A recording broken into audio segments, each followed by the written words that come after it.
Hi everyone, I'm Jeremy. I'm 50 years old and I am currently 4 days post-op from a radical prostatectomy. In this video, I'm going to talk a little bit about me, how I came about the diagnosis, options I had, the decision I made, why I made it, my surgery day, hospital stay, post-surgery, and how I'm recovering. I'll plan on doing some other videos throughout the next few months, updating, kind of how I'm getting through the recovery process, the issues I'm having. I have watched videos from a few of you. Drummer USS had his surgery about 5 years ago, and he's still posting some updates, and it is much appreciated because, there's a lot of people that have prostate cancer and they're not really sure what all is going to happen. There were some things I kind of expected, but maybe a little bit different than what I expected. So anyways, today it's August 6th, 2023. I was getting my physical in January. I believe it was January 9th of 2023. And my PSA levels came back high. I had no clue what PSA level was at this point. And my primary care just said, look, it's one of the things that triggers us to look for prostate cancer. So let's wait a month. So at that time it was about 5.2. And so he said, let's wait a month and we'll test again. So we waited a month, we tested again, and it was like 4.3. So I thought it dropped. It was good, great. But he said it was still high. So let's go see your urologist. So I go to the urologist and he agrees. He said, look, it's not super high. He said, but for a 50-year-old, it's high. And so let's just do an MRI just so we can rule it out. And talk to family. My dad, his PSA levels run high. He had, bladder cancer, and so, but he's always tested negative for prostate cancer. So I was just kind of the mindset that was hereditary. I'm just going to have high PSA, and that's going to be it. So MRI came back. There were some areas of concern. So then they sent me for a biopsy, which by this time we're into May. I get the biopsy done. 24 hours after the biopsy, I get an email with my test results. In it says, carcinoma. I think it was 4 out of the 14 cores, were positive. I had no idea what this meant. I just saw carcinoma and kind of freaked. My urologist got the results too. Luckily, he called me that same day because he was going on vacation for 2 weeks. And he's like, I didn't want you to see that and have to wonder for, 2 weeks what the hell was going on. So he explained that it was, it's a low grade. It was a 3+4 on the Gleason score. We caught it early. And so, he's like, we're concerned, but not, we don't have to rush to make decisions. So we talked about all the options, radiation, removing the prostate, and kind of the pros and cons of each. And what kind of set my decision to do the radical prostatectomy versus radiation was he explained that if we do radiation now, it can take care of it. It's fine. Obviously, radiation isn't great. It can cause issues down the road with bladder and other problems. 5-10 years. Fairly young at 50. But he said the issue is if it comes back, it kind of doing radiation first takes the prostate removal out down the road because the radiation does so much damage to the tissue. He said certain cases they can still do it, but not a lot of doctors will take that on if you've had radiation. Whereas if you remove it now, then down the road, if it does come back or it's had spread, they can do radiation at that point. It was something, we can fall back on a little bit easier. Again, I'm 50, not having any more children. There's obviously side effects and issues from both, things you have to deal with. But for me, I decided that removal of the prostate was best for me and my family. And it was primarily to, let's get rid of it. Let's be done. If it hasn't spread, hopefully we're done with it. We opted to do the prostatectomy, and he uses what's called the Da Vinci robot. It's not a robot. The robot's not doing the surgery.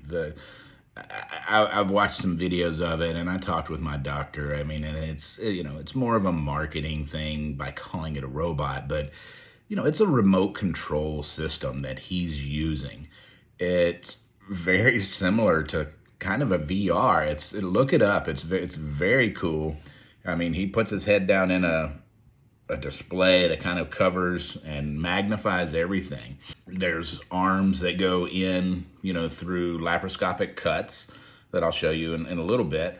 And he basically has kind of like motorcycle handles that he can do all this to control the arms and the little pinchers and how he can do everything. So to me, it's more remote control of another device. It's not a robot. The machine is not doing the work. The doctor's still doing the work by controlling a machine. So we opted for that. I go in on August 2nd, 4 days ago. I get there at 5. We go into pre-op, do all my blood pressure, all that stuff.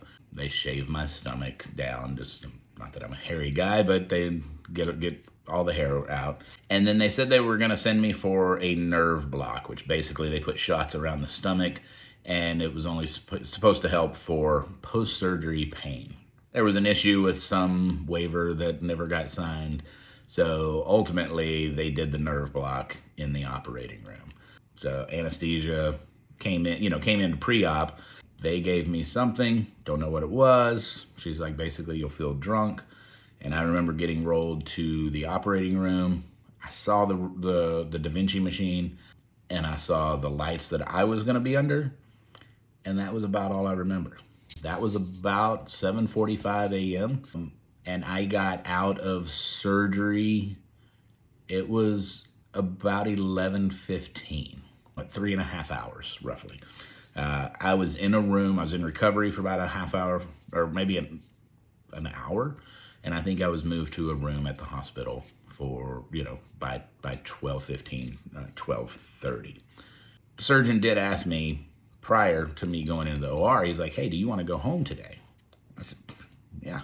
I mean, I don't want to stay in a hospital if I don't have to. And he goes, all right, well, as long as everything goes good, we'll plan on, getting you released tonight. I get out of surgery. I'm in my room, and my wife's in there with me, and she's like, you're probably not going home. There was an issue with reconnecting the bladder to the seminal vesicle, and it's basically the tubes that come off the bladder and reconnect from where they were disconnected. So if you have not seen it, basically, when they cut the prostate and they remove the prostate, there's these two tubes that we're connecting, and they run a catheter up through your penis and in, and basically each side of this tube comes across the catheter, and then they suture those tubes together. So I guess he had trouble tying those together and finally got it. It just took him a while, but he was worried that there could be some leakage. So they left a drain in my stomach and wanted to monitor overnight to make sure everything was okay. So let's get to that. So I'm 245 pounds, so I'm not a small guy, but these are the incisions. 1, 2, a bigger one right here across my belly, 3, 4, and then I had a drain tube right here. I don't remember what's exactly in every one, but I know there's like 2 control arms and there's a camera. I believe there's a hole for maybe a light, I don't know, and then for air. From what I understand, they kind of inflate your stomach to give a little more room to move. Post surgery, in the room, I ate a meal, a full meal, regular diet, about 2 hours after I woke up. So about 2:30, I ate lunch and it was like meatloaf and mashed potatoes. It was fine. I had a little bit of dinner that night. I probably only ate half of what I ordered, but again, no issues. They said they wanted me to get up and walk and sit in the chair, but they never helped me do it. Finally, about 10:30 that night, I asked the nurse, "Can I get up and walk?" The most difficult part was me getting out of the bed. I got out of the bed, used a walker, didn't really need the walker, just had it there for extra support. Once I was out of the bed, it was fine. But the pain of getting in and out of the bed was terrible. And it was mainly just the abs. Anything that caused my abs to constrict was very painful. So laughing, coughing, and then up and down. Walking was fine. So again, I stayed overnight, didn't really sleep. I just don't sleep in hospitals. The next morning, urology nurses come in. They send off some of the drainage for testing. Came back, it was fine. I'm like, okay, we'll submit for discharge.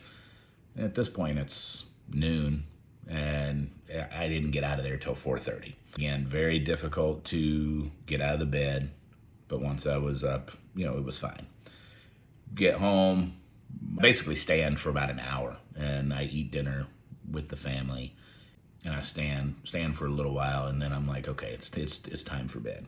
So I go to lay down, and we've got a sleep comfort, so we can adjust the back, and we did that. My wife had to help me get into bed. She had to help me with a lot, with the catheter, changing out the catheter bags. They gave me 2 bags to bring home, one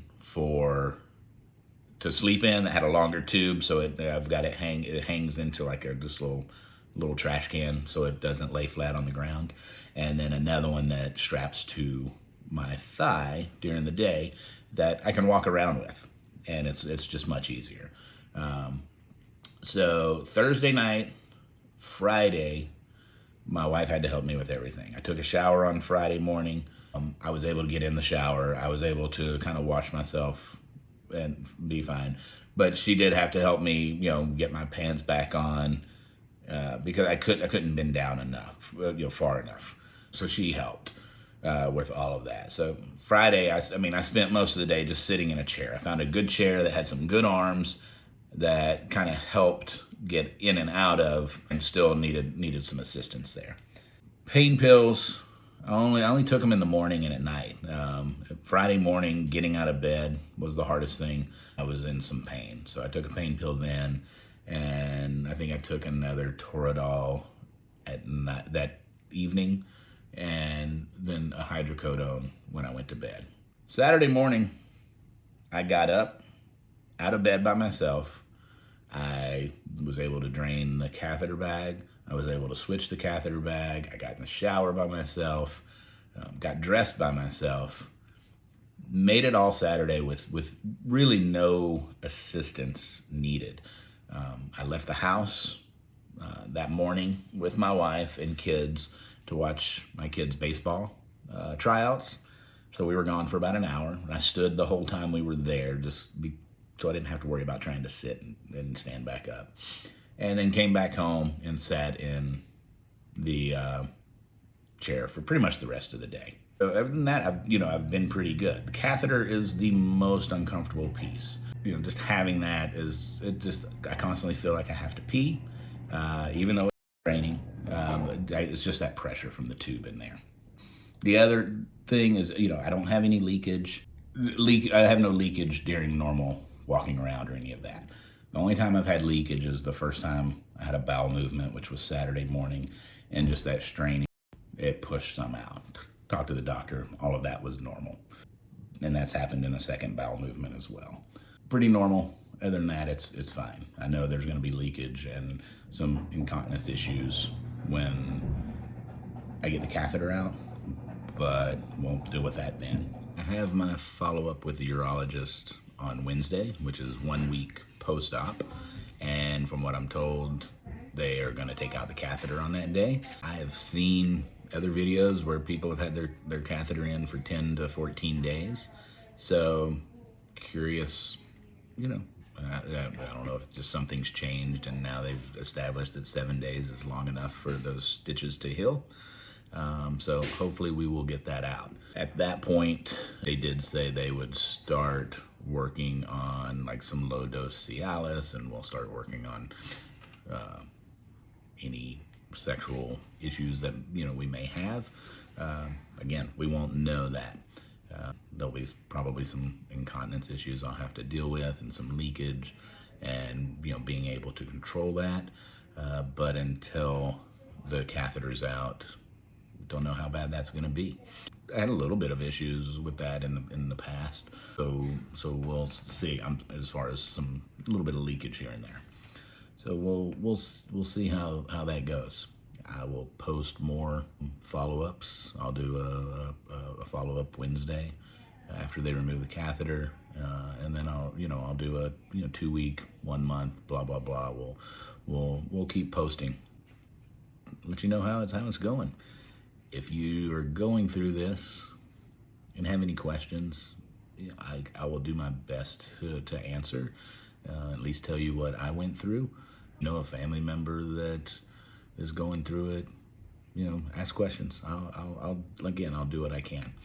If you're in your late 40s and 50s and haven't been tested, go get tested. It's easy. It's a blood test. It's not painful. It's better to find it early. I'll follow up in a few more days after my next doctor visit, and we will go from there. Until then, fuck cancer.